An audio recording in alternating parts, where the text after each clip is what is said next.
प्रकाशाचे दान दिले त्याला आमदारच होता, ज्याच्या नशिबी प्रकाशाचे दान दिले त्याला.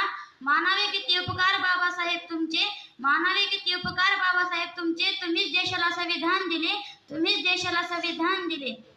ज्या काळामध्ये पुस्तकं दिली जात नव्हते त्या काळामध्ये डॉक्टर बाबासाहेब आंबेडकरांनी असे एक पुस्तक लिहिले की त्याच पुस्तकावर आज आपला संपूर्ण भारत देश चालतो, ते म्हणजेच भारतीय संविधान.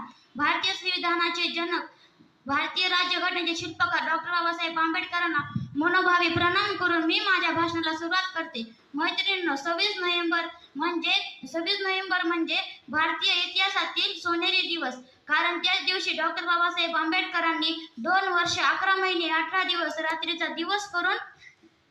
दिवस करून राज्यघटना ही देशाला स्वाधीन केली. म्हणूनच डॉक्टर बाबासाहेब आंबेडकरांना भारतीय राज्यघटनेचे शिल्पकार म्हटले जाते. डॉक्टर बाबासाहेब आंबेडकरांनी संविधानाद्वारे सर्व माणसांना समान हक्क दिला. मैत्रिणींनो, भारतीय संविधान हे जगातील सर्वात मोठे लिखित संविधान आहे. भारतीय संविधान सभेने 26 नोव्हेंबर 1949 रोजी संविधान स्वीकारले आणि 26 नोव्हेंबर 1950 रोजी राज्यघटना स्वीकारण्यात आली, राज्यघटना लागू करण्यात आली.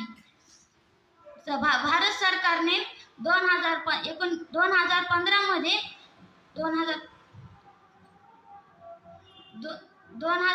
मध्ये प्रथमच संविधान दिन साजरा केला. डॉक्टर बाबासाहेब आंबेडकरांचे योगदानाचे स्मरण करण्यासाठी 26 नोव्हेंबर हा दिवस पूर्ण भारत देशातील संविधान दिन म्हणून साजरा केला जातो.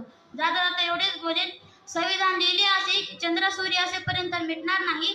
संविधान लिहिले असे की चंद्र सूर्य असेपर्यंत मिटणार नाही. ऋण बाबासाहेब आंबेडकरांच्या या जन्मात फिटणार नाही. ऋण बाबासाहेब आंबेडकरांच्या या जन्मात फिटणार नाही. धन्यवाद.